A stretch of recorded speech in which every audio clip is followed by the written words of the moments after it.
সম্মানিত মুসল্লিয়ান একরাম, আজকে 10/10/2025 ঈসাব্দ। আলোচ্য বিষয়বস্তু চলছিল কোরআনুল কারীমের 23 নম্বর সূরা সূরাতুল মুমিনুনের 3 নম্বর আয়াত। একজন সফল মুমিনের দ্বিতীয় নম্বর গুণ বৈশিষ্ট্য নিয়ে আল্লাহ পাক রব্বুল আলামিন সূরাতুল মুমিনুনের 3 নম্বর আয়াতে একজন সফল মুমিনের দ্বিতীয় নম্বর বৈশিষ্ট্য নিয়ে আলোচনা করে আল্লাহ তাআলা বলেন, ওয়াল্লাযীনা হুম আনিল লাগবি মুরিদুন। আল্লাহ তাআলা বলেন, সফল মুমিন তারা যারা নিজেদেরকে অনর্থক কাজকর্ম এবং অনর্থক কথাবার্তা থেকে বিরত রাখবে। সফল মুমিন তো তারা যারা অনর্থক কাজকর্ম থেকে নিজেকে বিরত রাখবে, অনর্থক কাজকর্মের মধ্যে সময় নষ্ট করবে না। যে কাজগুলো আল্লাহ তাআলা পছন্দ করেন না এমন কোনো কাজের মধ্যে নিজের হায়াতকে নষ্ট করবে না। অনর্থক কথাবার্তার মধ্যে সময় নষ্ট করবে না। মিথ্যা গীবত শিকায়েত পরনিন্দা মিথ্যা সাক্ষী দেওয়া এই জাতীয় অনর্থক কথাবার্তা থেকে নিজেকে বিরত রাখবে। আমার আপনার জবান আমার আপনার কন্ট্রোলের বাইরে চলে যায়। জবান দিয়ে মিথ্যা গীবত শিকায়েত পরনিন্দা কত প্রকার গুনাহ বের হয়। হযরত ইমাম গজালি রাহিমাহুল্লাহ ইহয়া উলুমিদ্দিন কিতাবের মধ্যে লিখেছেন, জবান দিয়ে মানুষ 20 প্রকারের বেশি গুনাহ জবান দিয়েই করে থাকে। এক জবান মুখ, এই মুখ থেকে মানুষের 20 প্রকারের অধিক গুনাহ বের হয়। 20 প্রকারের বেশি গুনাহ অপরাধ হয়ে থাকে জবান থেকে। এর মধ্যে সবচেয়ে বড় যে অপরাধ সেটা হচ্ছে মিথ্যা। এবং এই মর্মে বিগত কয়েক জুমায় আমরা আলোচনা করেছি জবানকে কিভাবে সংরক্ষণ করব, জবানকে কিভাবে সংযত রাখব।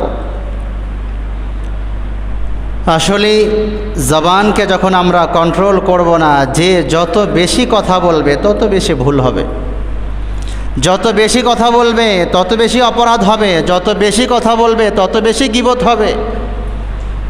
এজন্য জবানকে সংযত করা বড় জরুরি। মিথ্যা সবচেয়ে বড় গুনাহ জবানের গুনাহসমূহের মধ্য থেকে। এর মধ্যে আমরা শুনেছি বাহানা করেও মিথ্যা বলা যাবে না, এবং কাউকে ধোঁকা দেওয়ার জন্যও মিথ্যা বলা যাবে না, রসিকতা করেও মিথ্যা বলা যাবে না, হাসির ছলেও মিথ্যা বলা যাবে না, কাউকে খুশি করার জন্য, বিনোদন দেওয়ার জন্য, আনন্দিত করার জন্য মিথ্যা বলে কাউকে আনন্দিত করা যাবে না। এই সবগুলো গুনাহের অন্তর্ভুক্ত, সবগুলো গুনাহে কাবীরার অন্তর্ভুক্ত। বাহানা করেও মিথ্যা বলা যাবে না। আবু দাউদ শরীফের বর্ণনা 4991 নম্বর হাদিস। হযরত আব্দুল্লাহ ইবনে আমির রাদিয়াল্লাহু তাআলা আনহু থেকে হাদিস বর্ণিত হয়েছে। হযরত আব্দুল্লাহ ইবনে আমির রাদিয়াল্লাহু তাআলা আনহু বলেন, আমার মা আমাকে ডাকলেন কিছু দেওয়ার জন্য, কিছু আমাকে দিবেন বলে ডাকলেন। এমন অবস্থায়, যে অবস্থায় বিশ্বনবী সরকারে দু আলম মুহাম্মদুর রাসূলুল্লাহ সাল্লাল্লাহু আলাইহি ওয়াসাল্লাম আমাদের বাড়িতে উপস্থিত ছিলেন। আমার মা যখন আমাকে ডাকলেন, আব্দুল্লাহ রে আসো তোমাকে কিছু দিব। এই অবস্থা দেখার পরে বিশ্বনবী আমার মায়ের কাছে জিজ্ঞাসা করলেন, ও আব্দুল্লাহ ইবনে আমিরের মা, তুমি আব্দুল্লাহ ইবনে আমিরকে ডাকলে, আসলেই তুমি আব্দুল্লাহ ইবনে আমিরকে কি দেওয়ার জন্য চেয়েছিলে? আমার মা নবীজিকে বললেন, নবীজি আমি আব্দুল্লাহ ইবনে আমিরকে ডেকেছিলাম তাকে খেজুর দেওয়ার জন্য। নবীজি বললেন, ঠিক আছে, তবে শোনো, যদি এমন হতো তুমি আব্দুল্লাহ ইবনে আমিরকে ডাকলে কিন্তু কিছু দিলে না,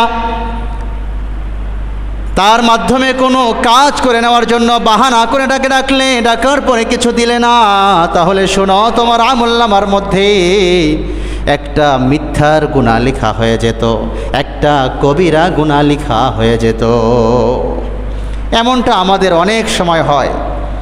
আমরা বাচ্চাদেরকে ডাকি, বাবা আসো আমার এই কাজটা করে দাও, তোমাকে এইটা দিব, অথবা তুমি এই পড়াটা শিখে দাও তাহলে তোমাকে এইটা দিব, আসো তোমাকে এইটা দিব।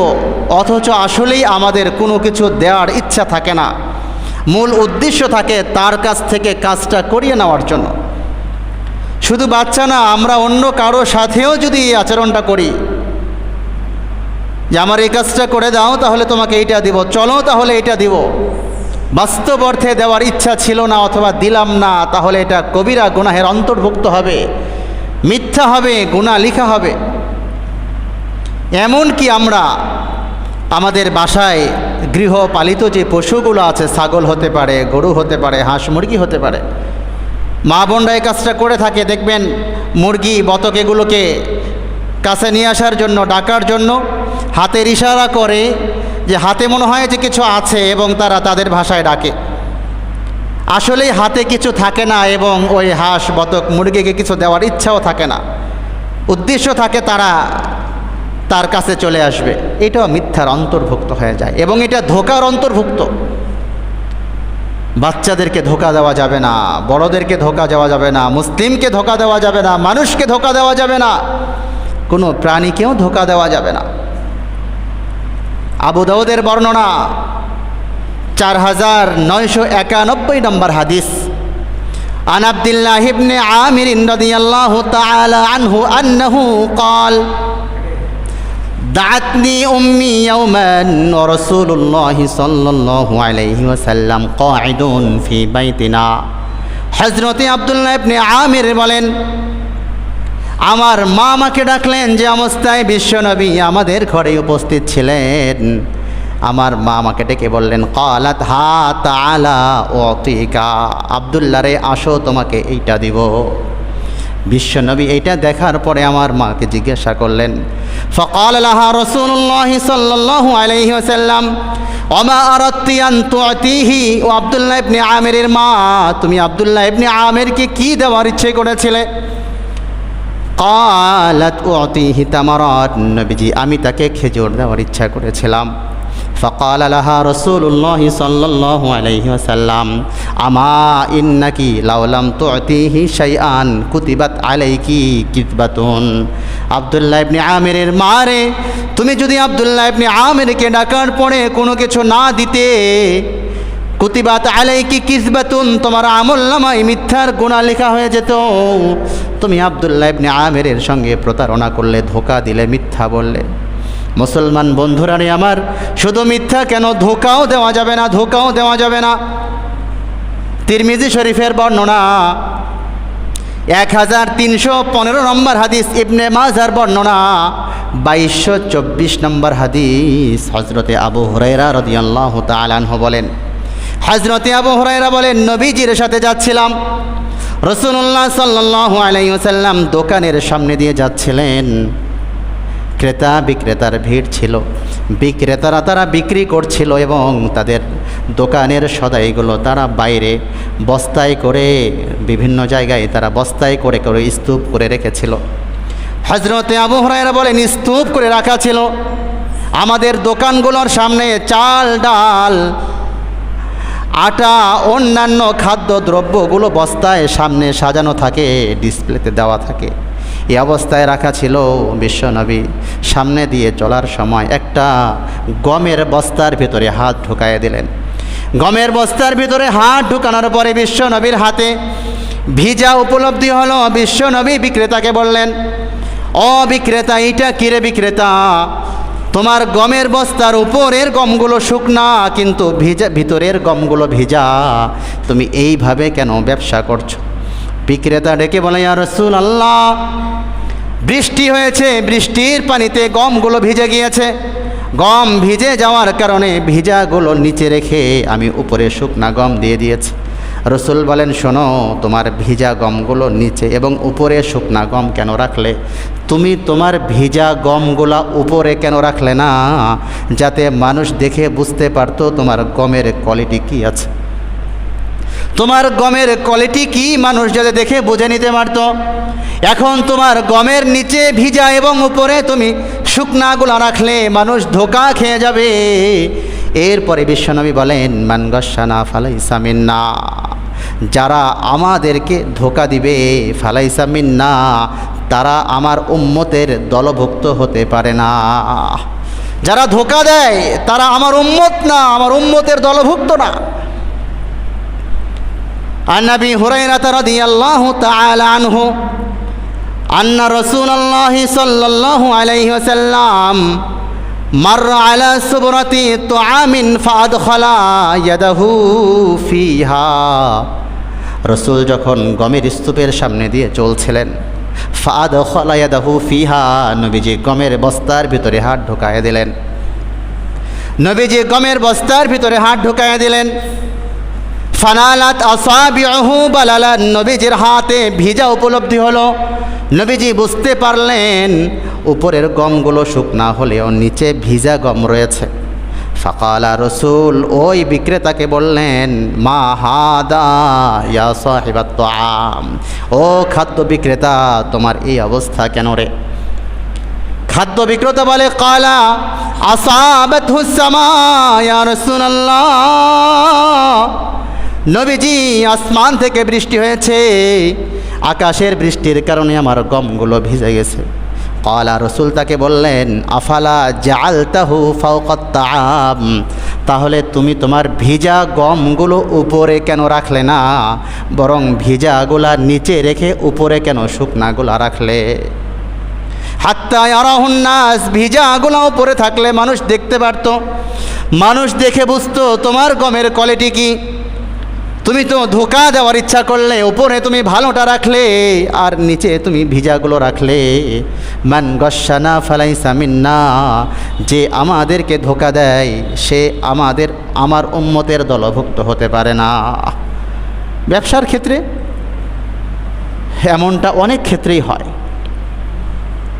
একেবারেই যেগুলি ভালো পণ্য সেগুলি ডিসপ্লে করা হয়েছে সেটা দেখানো হচ্ছে, এবং একই কোম্পানির একই সময় নিয়ে আসা অথবা কিছু মেয়াদ উত্তীর্ণ হয়ে গেছে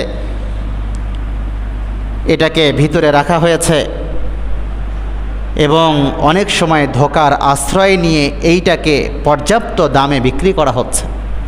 রাসূল বলেছেন, মান গাশশানা ফালাইসা মিন্না,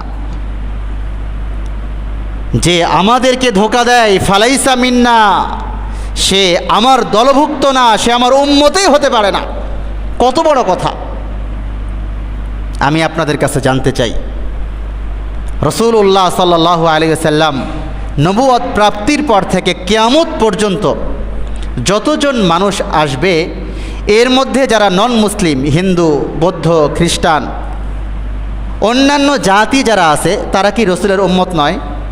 কথা বলেন। তারাও কিন্তু রসুলের উম্মত। কিয়ামত পর্যন্ত যত মানব জাতি আসবে, সে হোক মুসলিম হোক নন মুসলিম, সবাই কিন্তু রসুলের উম্মত। একজন কাফের সেও রসুলের উম্মত, একজন হিন্দু সেও নবীজির উম্মত।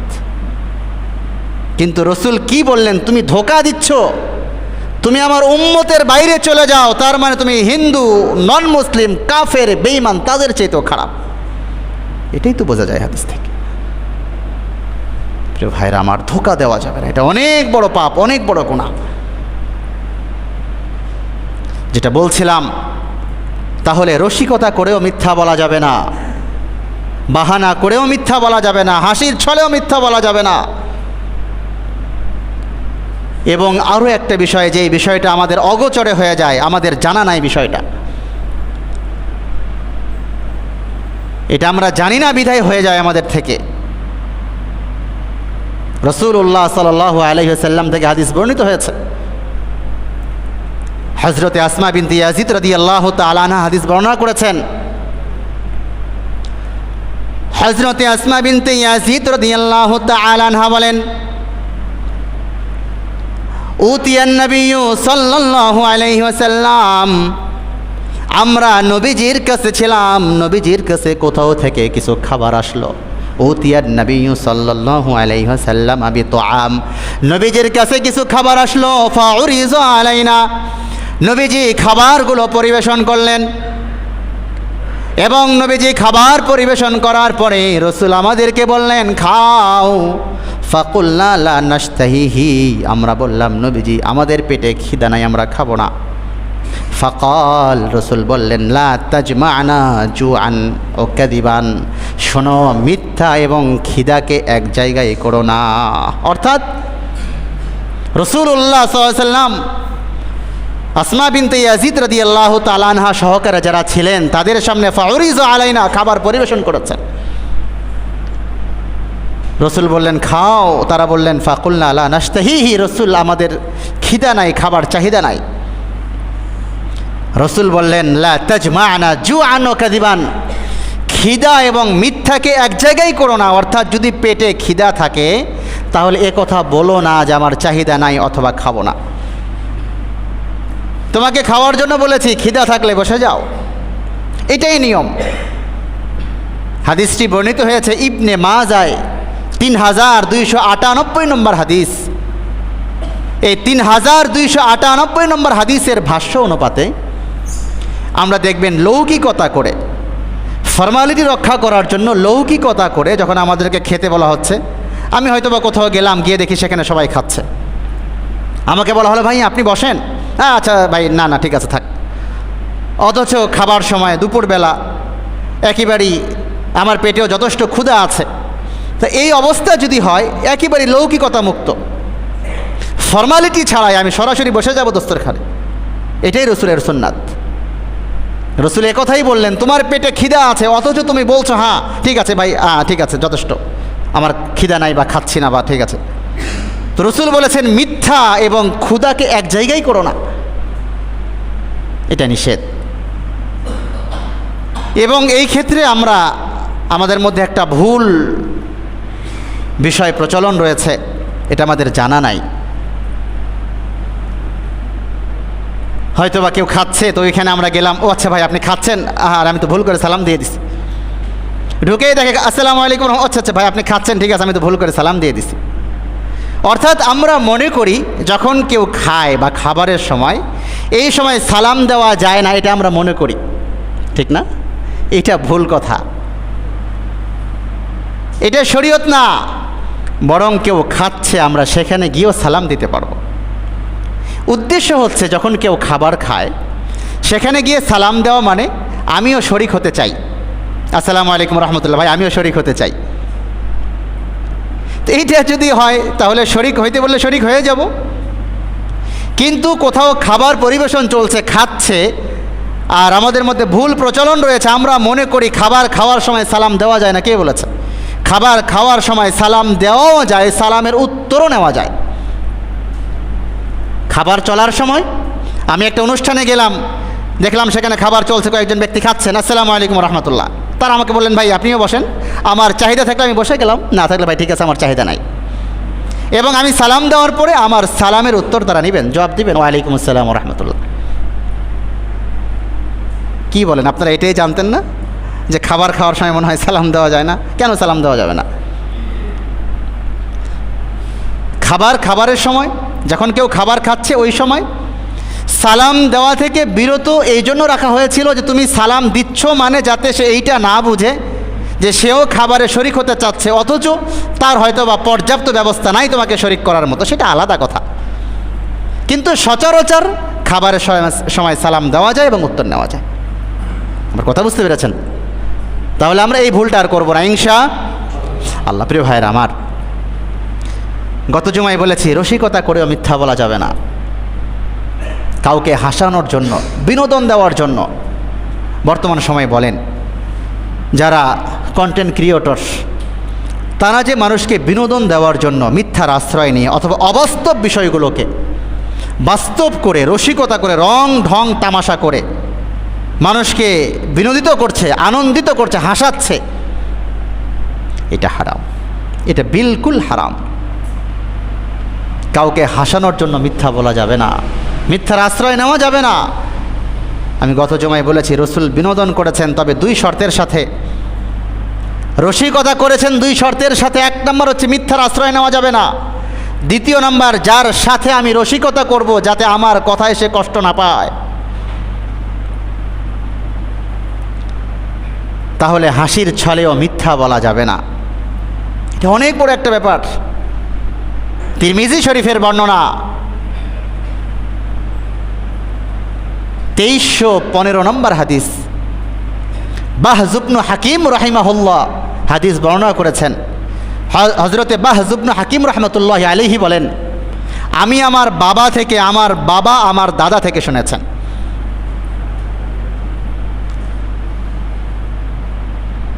বাহজ ইবনে হাকিম রাহমাতুল্লাহি আলাইহি বলেন, আমার দাদা একথা আমার বাবাকে শুনিয়েছেন, আমার বাবা আমাকে কথা শুনিয়েছেন।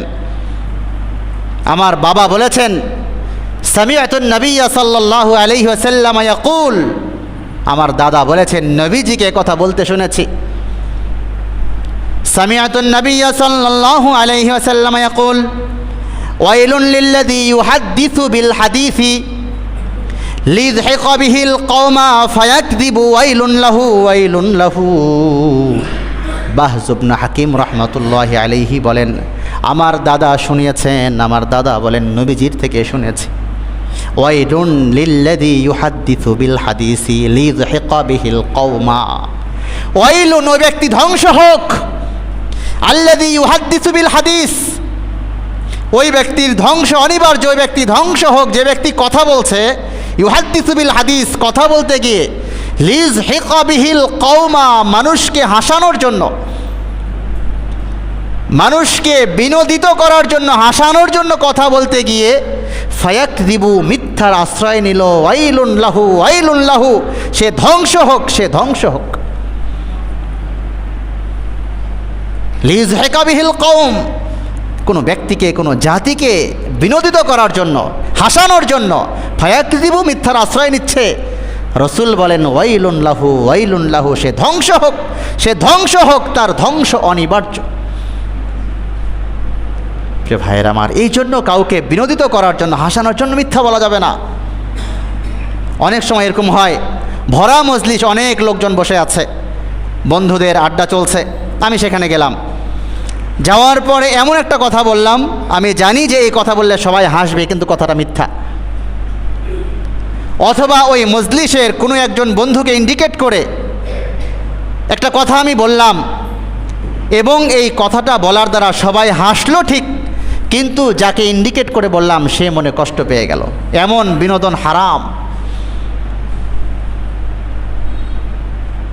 প্রিয় ভাই আমার, এই জন্য কথা বলতে বড় সাবধান। যে যত বেশি কথা বলে তার তত বেশি ভুল হয়। এজন্যই আল্লাহ পাক রব্বুল আলামিন কোরআনুল কারীমের 23 নম্বর সূরা মুমিনুনের 3 নম্বর আয়াতে আল্লাহ এই জন্য কথা বলেছেন, ওয়াল্লাযীনা হুম আনিল লাগবি মুরিদুন। সফল মুমিন সে যে অনর্থক কথাবার্তায় নিজেকে লিপ্ত করবে না, অনর্থক কথাবার্তা থেকে নিজেকে বিরত রাখবে। আমি চুপ থাকি, যেই কথার কোনো প্রয়োজন নাই সেই কথাগুলি বলার দ্বারা তো আমার আমলনামায় গুনাহ লেখা হচ্ছে। আমি চুপ থাকার দ্বারা তো সওয়াব লেখা না হলেও অন্তত গুনাহ লেখা হচ্ছে না। তা বলেন, আমি একটা মজলিসে বসে অনর্থক বেহুদা বহু কথাবার্তা বললাম, তার চাইতে আমি শুয়ে ঘুমালাম, কোনটা উত্তম বলেন? শুয়ে ঘুমালাম সেটা উত্তম না? এজন্যই উত্তম যে আমি শুয়ে ঘুমালাম, অন্তত এই ঘুমের সময় তো আমি কোনো অপরাধ করছি না, কোনো গুনাহ হচ্ছে না। এজন্য কথা বলতে বড় সাবধান। প্রিয় ভাই আমার, এই জন্যই তো রাসূলুল্লাহ সাল্লাল্লাহু আলাইহি ওয়াসাল্লামকে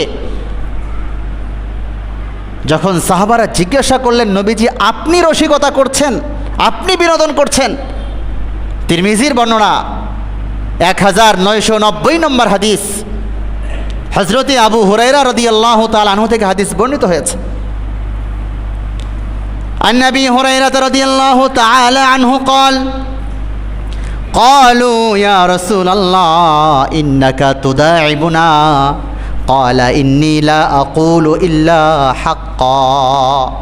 হযরতে আবু হুরায়রা বলেন, قالوا يا رسول الله, সাহাবা ইকরাম নবীজিকে জিজ্ঞাসা করলেন, নবীজি ইন্নাকা তুদাইবুনা, নবীজি আপনিও রসিকতা করেন। রসুল আপনি রসিকতা করছেন? ক্বালা ইন্নী লা আকুলু ইল্লা হাক্কা, রসুল বলেছেন হ্যাঁ আমি রসিকতা করছি, তবে বলো আমার এই রসিকতা কি মিথ্যার আশ্রয় নিয়ে? ইন্নী লা আকুল হাক্কা, আমি রসিকতা করে ঠিক, লা আকুল ইল্লা হাক্কা, কিন্তু আমি মিথ্যার আশ্রয় নিয়ে রসিকতা করি না। আমি যে রসিকতা করি এটা বাস্তবসম্মত, এবং আমার এই রসিকতায় কারো দিলে কোনো আঘাত পায় না কেউ। প্রিয় ভাইয়ের আমার, এই জন্য রসিকতা করলেও দুই শর্তের সাথে। এক নম্বর হচ্ছে আমি যেই বিষয়ে রসিকতা করব, বিনোদন করব, সেখানে মিথ্যার আশ্রয় নেওয়া যাবে না। আর দ্বিতীয় নম্বর, যার সাথে রসিকতা করছি সে যাতে আমার কথায় কষ্ট না পেয়ে যায়। এজন্য তো রাসূলুল্লাহ সাল্লাল্লাহু আলাইহি ওয়াসাল্লাম আবু দাউদের ওই হাদিস 4800 নম্বর হাদিস, 4800 নম্বর হাদিস, রসুল 3 প্রকার ব্যক্তির জন্য জিম্মাদারি নিয়েছেন, দায়িত্ব নিয়েছেন, যে আমি এই 3 সম্প্রদায়ের মানুষদের জন্য জান্নাতে ঘর নির্মাণের জিম্মাদারি নিলাম। আন আবি উমামা রাদিয়াল্লাহু তাআলা আনহু قال قال رسول الله صلى الله عليه وسلم أنا زعيم ببيت في ربض الجنة لمن ترك المراء وإن كان محقا। হযরত আবু উমামা রাদিয়াল্লাহু তাআলা আনহু বলেন, রাসূল বলেছেন আনা যাঈমুন, আমি জিম্মাদারি নিলাম, দায়িত্ব নিলাম 3 প্রকার ব্যক্তির জন্য। এই 3 প্রকার ব্যক্তির জন্য আমি আল্লাহর জান্নাতে ঘর নির্মাণের দায়িত্ব নিজেই নিলাম। অর্থাৎ এই 3 প্রকার ব্যক্তির জন্য আমি রসুল আল্লাহর জান্নাতে ঘর নির্মাণের ব্যবস্থা করে দেব। 1 নম্বর, বিবাইতিন ফি রাবাদিল জান্নাহ, জান্নাতের এরিয়ার মধ্যে, জান্নাতের বাউন্ডারির মধ্যে ওই ব্যক্তির জন্য একটা ঘর নির্মাণের দায়িত্ব আমি নিলাম। লিমান তারাকাল মিরাআ ওয়া ইন কানা মুহিক্কান, ওই ব্যক্তি লিমান তারাকাল মিরাআ, যে ব্যক্তি শুধুমাত্র পরিবেশকে শান্ত রাখার জন্য, পরিবেশকে ঠিক রাখার জন্য ঝগড়া পরিহার করে, ওয়া ইন কানা মুহিক্কান, যদিও সে হকের উপর ছিল, সত্যের উপর ছিল, বাস্তব বিষয়ের উপর সেই ছিল, সেই ইচ্ছা করলে ঝগড়া করতে পারত, সে ইচ্ছা করলে কথা বলতে পারত, তার পক্ষে রায় আসত, কিন্তু সে শুধু এতটুকু চিন্তা করেছে ঝগড়া এড়ায় গেলাম, পরিবেশটা শান্ত থাক, শুধু এই চিন্তায় লিমান তারাকাল মিরাআ ওয়া ইন কানা মুহিক্কান। রাসূল বলেছেন যদিও তার হক ছিল তারপরেও সে ঝগড়া পরিহার করেছে। রাসূল বলেন জান্নাতের এরিয়ার মধ্যে কোনো একটা জায়গায়, বাউন্ডারির ভিতরে তার জন্য একটা ঘর নির্মাণের দায়িত্ব আমি নিলাম। অবিবাইতিন ফি ওয়াসাতিল জান্নাতি লিমান তারাকাল কাযিবা ওয়া ইন কানা মাযিহান। রাসূল বলেন অবিবাইতিন ফি ওয়াসাতিল জান্নাহ, এবং ওই ব্যক্তির জন্য জান্নাতের মিডল পয়েন্ট, মাঝখানে একেবারে মাঝ বরাবর আমি একটা ঘর নির্মাণের দায়িত্ব নিলাম। লিমান তারাকাল কাযিবা, মিথ্যা পরিহার করে, ওয়া ইন কানা মাযিহান, হাসির ছলে হলেও, কাউকে বিনোদিত করবার জন্য হলেও, বিনোদনের জন্য হলেও, রসিকতার ছলে হলেও সে মিথ্যা পরিহার করে। রাসূল বলেন জান্নাতের মিডল পয়েন্ট, জান্নাতের মাঝখানে তার জন্য একটা ঘরের দায়িত্ব আমি নিলাম, আমি আমার দায়িত্বে একটা ঘরের ব্যবস্থা তাকে করে দেব। জান্নাতের কোথায়? একেবারে মিডল পয়েন্ট, মাঝখানে। অবিবাইতিন ফি আলাল জান্নাতি লিমান হাসানা খুলুকহু। রাসূল বলেছেন 3 নাম্বার, ওই ব্যক্তির জন্য জান্নাতের উঁচু স্থানে, জান্নাতের যত উঁচু স্থান হতে পারে, জান্নাতের উঁচু স্থানে তার জন্য একটা ঘরের দায়িত্ব নিয়ে নিলাম। যেই ব্যক্তি তার আখলাককে, তার চরিত্রকে বড় সুন্দর বানায় নেয়। আখলাকের অনেক দাম, তো চরিত্রের অনেক দাম, আখলাকের অনেক দাম। অনেক সময় মনে হয় আপনাকে ঠকায় দিল, আপনাকে গালি দিল, আপনি চুপ করে থাকলেন, আপনাকে ঠকাই দিল, আপনি চুপ করে থাকলেন। জালেম হওয়ার চাইতে মাজলুম হওয়ার যে স্বাদ, জালেম হওয়ার চাইতে মাজলুম হওয়ার যে তৃপ্তি, জালেম সে তার অন্তরে কলিজায় কখনো শান্তি উপলব্ধি করে না। আপনি তার হক ছেড়ে দিলেন, তাকে ক্ষমা করে দিলেন, তাকে মাফ করে দিলেন, আল্লাহর জন্য আপনার অন্তরে প্রশান্তি দিবেন কে? আরো জোরে কে? আপনার অন্তরটা শান্তি প্রশান্তিতে ভরপুর হয়ে যাবে। সব সময় আবার মাজলুম হতে বলছি না, এই সমস্ত হকের ক্ষেত্রে হক ছেড়ে দেওয়া ভালো, কিন্তু ইসলামের ক্ষেত্রে যদি হয়, কি বলেন, ইসলামের ক্ষেত্রে যদি হয় এক চুল পরিমাণ ছাড় দেওয়ার সুযোগ না হয়। জান চলে গেলে যাইতে পারে, জীবন একটা কেন শতবার জীবন যদি আল্লাহ তাআলা দান করেন, যেটা হযরতে হুযায়ফা ইবনুল ইয়ামান রাদিয়াল্লাহু তাআলা আনহু বলেছিলেন, পারস্য সম্রাটের সামনে আমার সাথী সঙ্গীদেরকে তুমি আগুনের টকবগে পানিতে উত্তপ্ত তেলে বিভৎস করে দিলে, আর আমার চোখ দিয়ে অশ্রু ঝরছে, তুমি মনে করছো আমি নরম হয়ে গেলাম, আর আমাকে এখন তুমি যেই প্রস্তাব দিবে আমি সেটাই মানব, এই জন্য আমি কাঁদছি না, আমার চোখ দিয়ে অশ্রু ঝরছে এই জন্য আল্লাহকে বলছে, আল্লাহ আপনি আমাকে একটা মাত্র জীবন দিয়েছেন, এমন শত জীবন আমাকে দান করলেও আমি আমার শত জীবন আপনার সামনে নজরানা পেশ করে দেখাবো যে আমি একটা জীবন দেব, আপনি আমাকে জীবিত করবেন, আবার জান দিব আপনার রাস্তায়, আবার জীবিত করবেন, আবার জান দিব আপনার রাস্তায়। শত জীবন যদি আপনার রাস্তা দিতে পারতাম তাহলে আমি হুযায়ফা ইবনুল ইয়ামানের কলিজা ঠান্ডা হতো। আমার একটা মাত্র জান, এই জন্য আমি কাঁদছি, মাত্র একটা জীবন দিয়ে আপনার সামনে আর কি নজরানা পেশ করব। হকের সামনে তখন মাজলুম হওয়ার সুযোগ নাই। আল্লাহর জমিনে আল্লাহর দ্বীনকে প্রতিষ্ঠিত করবার জন্য, জিহাদ ফি সাবিলিল্লাহর জন্য তাজা রক্ত ঢেলে দিতে মুসলিম এক বিন্দু পরিমাণ দ্বিধাবোধ করেনি, করবে না, সামনেও করবে না ইনশাআল্লাহ। মুসলমানের জন্য এর চাইতে বড় সৌভাগ্যের বিষয় আর কিছু হতে পারে না। এজন্যই তো হযরত আবু বকর সিদ্দিক রাদিয়াল্লাহু তাআলা আনহু বলতেন, আরে দুনিয়া তো দুনিয়াতে আবার স্বাদ কি? দুনিয়ায় থাকার ইচ্ছা পোষণ করি এই জন্য শেষ রাত্রের তাহাজ্জুদে উঠে অন্তর কলিজার যেই শান্তি উপলব্ধি হয়, এই শান্তি উপলব্ধির জন্য মনে হয় দুনিয়াতে আরও কিছুদিন থাকার দরকার আছে। কেন, দুনিয়া থেকে চলে গেলে তো এই স্বাদ শান্তি আর পাবো না।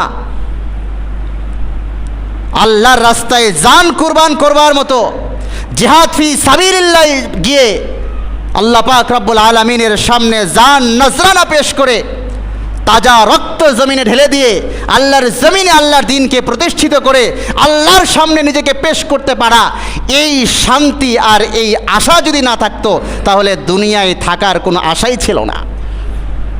দুনিয়ায় তো আরও কিছুদিন থাকতে চাই, এজন্যই জিহাদ ফি সাবিলিল্লাহ জান কুরবান করে দেওয়ার যেই প্রশান্তি, এই প্রশান্তি আছে বলেই দুনিয়াতে থাকতে মন চায়। এজন্য মাজলুম সব জায়গায় হওয়া যাবে না।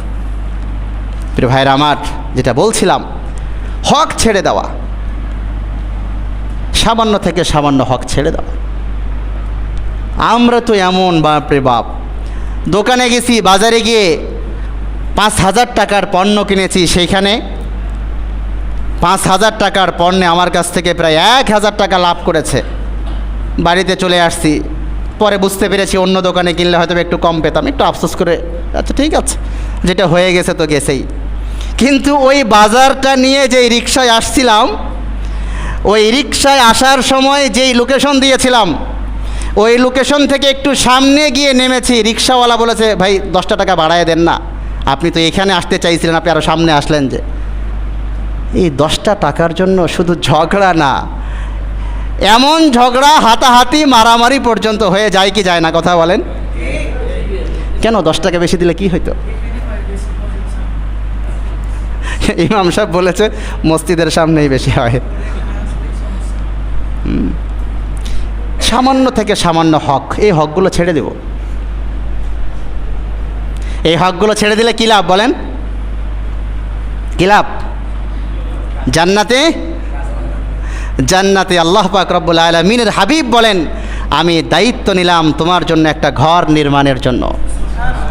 জান্নাতের বাউন্ডারির কোনো এক জায়গায় রসুল একটা ঘরের জিম্মাদারি নিয়েছেন, এ ঘর বানিয়ে তোমাকে দিব, তুমি সেখানে অবস্থান করবে।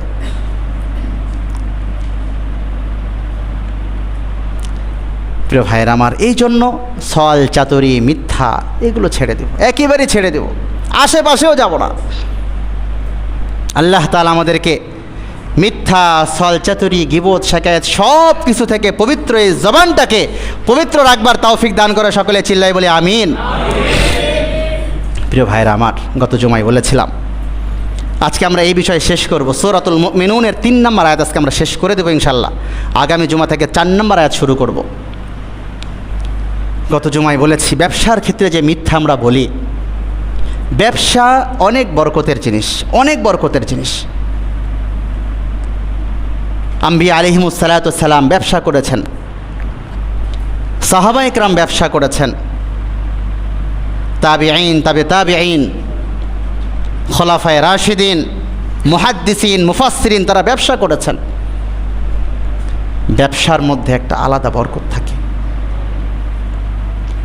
কিন্তু আমার এই ব্যবসা যাতে সৎ হয়, এতটাই সৎ হয় যে আমার ব্যবসা তো ব্যবসা না, আমার এই ব্যবসা হচ্ছে সরাসরি ইবাদত।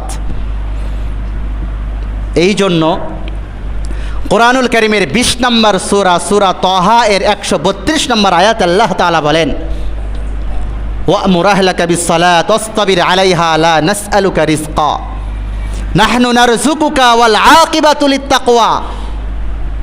আল্লাহ তাআলা তার রাসূলকে বলেন, রাসূল ওয়া'মুর আহলাকা বিস-সালাত, আপনি আপনার পরিবারবর্গের লোকজনকে সালাত নামাজের আদেশ দিন। ওয়াসতাবির আলাইহা, আপনি নিজেও এর উপর সচেতন হন। লা নাসআলুকা রিজকা, আমি আপনার কাছে রিজিক চাই না। নাহনু নারযুকুকা ওয়াল আকিবাতু লিত-তাকওয়া, নাহনু নারযুকুক, রিজিক তো আমি আপনাকে দেব। ওয়াল আকিবাতু লিত-তাকওয়া, এবং শেষ ফল, শেষ পরিণাম, কল্যাণের পরিণাম মুত্তাকিনদের জন্য। এই জায়গায় আল্লাহ পাক রব্বুল আলামিন তার রাসূলকে বললেন, রাসূল আপনি নিজে এবং পরিবারবর্গের সবাইকে নামাজের প্রতি আদেশ করেন। নামাজ ঠিক থাকলে এর বিনিময়ে রিজিক আমি আল্লাহ তাআলার ব্যবস্থা করে দেব। তাহলে বলেন, রিজিক মানে আমার খাদ্য, বস্ত্র, বাসস্থান, সুস্থ থাকা, এই যে রিজিকগুলো, এটার সাথে রাসূলুল্লাহ সাল্লাল্লাহু আলাইহি ওয়াসাল্লামকে আল্লাহ পাক রব্বুল আলামিন এই রিজিকের সাথে শর্ত করেছেন কিসের? বলেন কিসের? নামাজের। রিজিকের সাথে শর্ত হলো নামাজের। আপনি রিজিক চান, নামাজ ঠিক করেন, রিজিকের দায়িত্ব আমার। কে বলেছেন? আরো জোরে কে বলেছেন? রাসূলকে আল্লাহ এই কথা বললেন, আপনি নামাজ ঠিক করেন, রিজিকের দায়িত্ব আমার। কিন্তু ব্যবসার ক্ষেত্রে রাসূল কি বলেছেন দেখেন। তিরমিজি শরীফের বর্ণনা 1209 নম্বর হাদিস, হযরতে আবু সাঈদ রাদিয়াল্লাহু তাআলা থেকে হাদিস বর্ণিত হয়েছে। তিনি বলেন, রাসূল বলেছেন, আত-তাজিরুস সুদুকুল আমিন মা'আন নাবিয়্যিন ওয়াস-সিদ্দীকিন ওয়াশ-শুহাদা। عن أبي سعيد عن النبي صلى الله عليه وسلم قال التاجر الصدوق الأمين مع النبيين والصديقين والشهداء। রাসূল বলেছেন, আত-তাজিরুস সুদুকুল আমিন, সত্যবাদী, সত্যবাদী ন্যায় ব্যবসায়ী, তাদের হাসর নাসর হবে মান নাবিয়িন, নবীগণের সাথে, অসিদ্দিকিন, সত্যবাদীগণের সাথে, অশুহাদা, শহীদগণের সাথে। আমি আপনাদেরকে জিজ্ঞাসা করি, পৃথিবীর শ্রেষ্ঠতম ব্যক্তি, আসমানের নিচে জমিনের উপরে আল্লাহ পাক রব্বুল আলামিন যত মানুষ পাঠিয়েছেন, কিয়ামত পর্যন্ত যত মানুষ পাঠাবেন, শ্রেষ্ঠ মানুষ কারা? নবীগণ। কারা? তারপরে শ্রেষ্ঠ মানুষ কারা? শহীদগণ। শহীদগণ। তারপরে শ্রেষ্ঠ মানুষ কারা? সত্যবাদীগণ। দেখেন, রাসূল, সত্যবাদীগণ, শহীদগণ, এই 3 শ্রেণী পৃথিবীর শ্রেষ্ঠতম ব্যক্তিত্ব।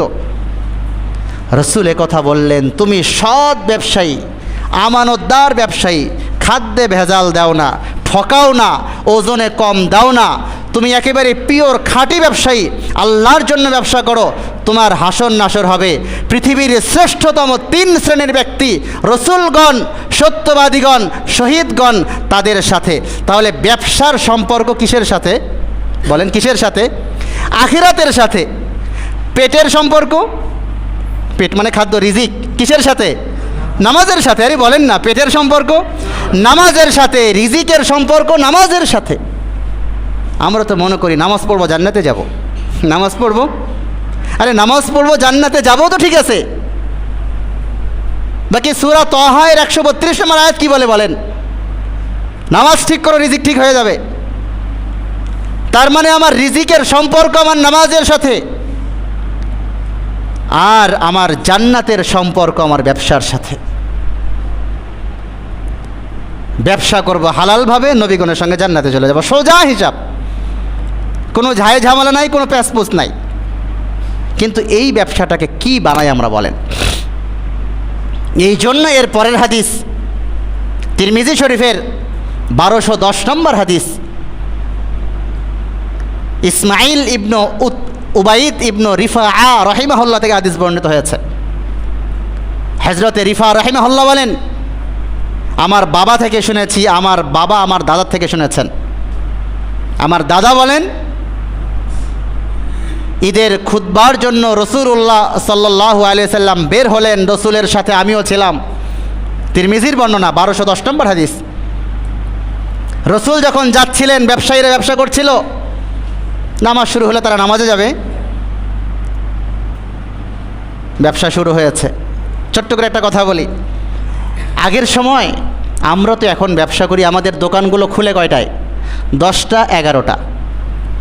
দোকান বন্ধ হয় কয়টায়? ওদিকে রাত 10টা 11টা। ঘুমাতে ঘুমাতে কয়টা? 1টা 2টা।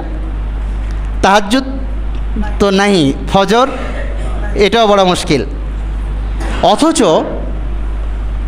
একেবারে সকালের যে ব্যবসা, আগের সময় ফজরের নামাজ শেষ করে যে যার কর্মে লেগে যেত, ব্যবসা লেগে যেত।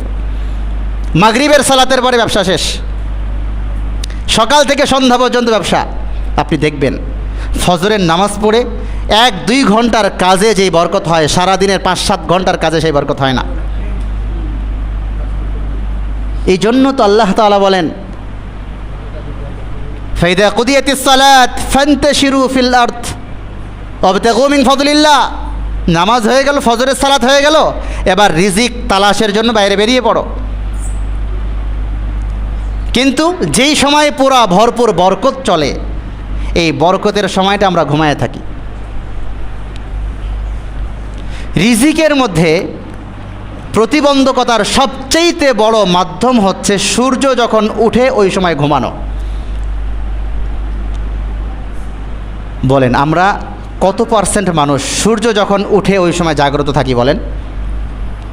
যাদের ফজর হয় না তারা তো সবাই ঘুমায় ওই সময়। আমাদের ঘুম শুরু হয় রাত 2টা থেকে 3টা থেকে ওইদিকে 10টা পর্যন্ত। বরকতের পুরা একটা সময়, ফজর থেকে ইশরাক পর্যন্ত 2-3 ঘন্টার যে বরকতের পুরা সময়, সেই সময় আমার ঘুমের মধ্যে চলে গেছে। আমি সুস্থ থাকবো কিভাবে? আমি সুস্থ হব কিভাবে বলেন? যদি সম্ভব হয় এই আমলটা বাড়িতে চালু করেন। ফজরের সালাত আদায় করবেন, নিজের বিবি বাচ্চা সবাইকে জাগ্রত করে দিবেন। ফজরের নামাজ শেষ, কাউকে ঘুমাতে দেবেন না। নাস্তা পানি, আনুষঙ্গিক অন্যান্য কাজ, ঘরের সব কাজ গুছিয়ে ক্লিয়ার করে ফেলবে। এরপর 10টার পরে ঘুমাক। 10টার মধ্যে দুপুরের সমস্ত কাজ কিন্তু মা বোনদের ক্লিয়ার হয়ে যাবে। কিন্তু যখন 9টা 10টা পর্যন্ত ঘুমাবে, ঘুম থেকে ওঠার পরে আপনি যে বাজার থেকে 1টার দিকে আসেন, ওই 1টা 1:30টার দিকে আপনার খাবার প্রস্তুত করে দিতে তার বড় কষ্ট হয়ে যায়। যে 3টা বাজায় দেয়, 2:30 2টা বাজায় দেয়, কারণ বরকত নাই তো। যদি সম্ভব হয় নিজে ফজরের সালাত আদায় করব এবং পাশাপাশি বাড়ির কাউকে ঘুমাতে দেবো না এই সময়, এটা করেন ইনশাল্লাহ, পুরা পরিবারে বড় বরকত হয়ে যাবে। 1 মাস করে দেখেন। প্রিয় ভাইয়েরা আমার, আজকে আলোচনা শেষ করে দেব বলেছি, এজন্য জবানকে সংযত করা খুব জরুরি। জবানকে যত সংযত করতে পারি, মিথ্যা তো বলবোই না, গীবত, শিকায়েত, পরনিন্দা, অনর্থ কোনো কথা বলবো না। বুখারী শরীফের বর্ণনা 6018 নম্বর হাদিস। হযরতে আবু হুরায়রা রাদিয়াল্লাহু তাআলা আনহু বলেন, রাসূল বলেছেন, মান কানা ইউমিনু বিল্লাহি ওয়াল ইয়াউমিল আখির ফালইয়াকুল খায়রান আও লিয়াসমুত। যদি আমল হয়ে যায় হাদিসের উপর কত বরকত হবে দেখেন। বুখারী শরীফের বর্ণনা, সহিহ বুখারীর 6018 নম্বর হাদিস। রাসূল বলেন, মান কানা ইউমিনু বিল্লাহি ওয়াল ইয়াউমিল আখির, যারা ঈমান আনলো এবং আখিরাতের দিবসকে বিশ্বাস করে, ফালইয়াকুল খায়র আও লিয়াসমুত, তাদের জন্য উচিত যদি ভালো কথা বলতে পারে তাহলে বলবে, যদি ভালো কথা বলতে না পারে তাহলে চুপ থাকবে। ভালো কথা মানে কাউকে দিনের পথে দাওয়াত দিলাম, ভালো কথা। নামাজ পড়ছি, ভালো কথা। হ্যাঁ, তারপরে কোরআন তেলাওয়াত করছি, ভালো কথা। জিকির করতেছি, ভালো কথা। এই জাতীয় ভালো যতগুলো বিষয় আছে, রাসূল বলেছেন যদি ভালো বলতে পারো তাহলে বলো, ফালিয়াকুল খায়র আও লিয়াসমুত, ভালো বলতে না পারলে চুপ হয়ে যাও, চুপ থাকো। কত সুন্দর কথা না? বাইহাকি শরীফের বর্ণনা, ছোট্ট একটা ঘটনা শোনাই। বাইহাকির বর্ণনা 4983 নম্বর হাদিস। হাদিসের অংশ হচ্ছে মান সামাতা নাজা, মান সামাতা সাকাতা অমান সাকাতা নাজা। মান সামাতা নাজা, যে চুপ থাকে সে নাজাত পায়। এ কথা শোনার পরে এক ব্যক্তি কথা খুব কম বলে, কথা বলতে চায় না, কথাই বলতে চায় না। একান্ত প্রয়োজন হলে কথা বলে, না প্রয়োজন হলে কথা বলে না। এখন আমি কথা কম বলি, তাতে আমাকে কেউ আবার বলে লোকটা অহংকারী মনে হয়, কথাই বলতে চায় না। আমার প্রয়োজন বলবো, যেটা প্রয়োজন না সেটা বলবো না, দরকার কি? কারণ বললেই তো মিথ্যা হবে, বললেই তো গীবত হবে, বললেই তো পরনিন্দা হবে, বললেই তো শিকায়েত হবে, দরকার নাই। তো ওই ব্যক্তি কথা কম বলে, মান সামাতা নাজা, চুপ থাকলে নাজাত পাওয়া যায়, কথা বলে না। এইভাবে তার হায়াত শেষ হয়ে গেছে, কবরে চলে গেছে।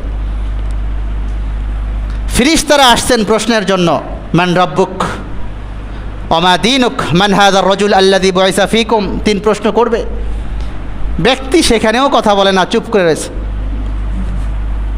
এখন ফেরেশতারা আল্লাহকে গিয়ে বলে, আল্লাহ এমন এক মুয়াক্কেল আসছে, এমন মুয়াক্কেল ইতিহাসে আর কখনো দেখি নাই আমরা। আরে উত্তর দিবে, না হলে বলবে যে আমি হা হা লাদরি, কিছুই জানি না, বলবে তো কিছু। তো আল্লাহ তাআলা বলেন, কিরে তুমি যে উত্তর দাও না, কিছুই বলো না, বলে আল্লাহ মান সামাতা নাজা, চুপ থাকলে নাজাত পাওয়া যায়। এই হাদিসের ওপর দুনিয়াতেও আমল করেছি, কবরে এসেও আমল করার জন্য চাইলাম যে চুপ থেকে কি নাজাত পাওয়া যায় নাকি পিঠে বাড়ি পড়ে, এটা দেখার জন্য। আল্লাহ বলে, বান্দা তুই বড় চালাক, যাও ওকে ছেড়ে দাও, আর প্রশ্নও করার দরকার না, যাও ছেড়ে দাও, জান্নাত দিয়ে দাও। মান সামাতা নাজা, চুপ থাকবো, চেষ্টা করবো চুপ থাকার জন্য।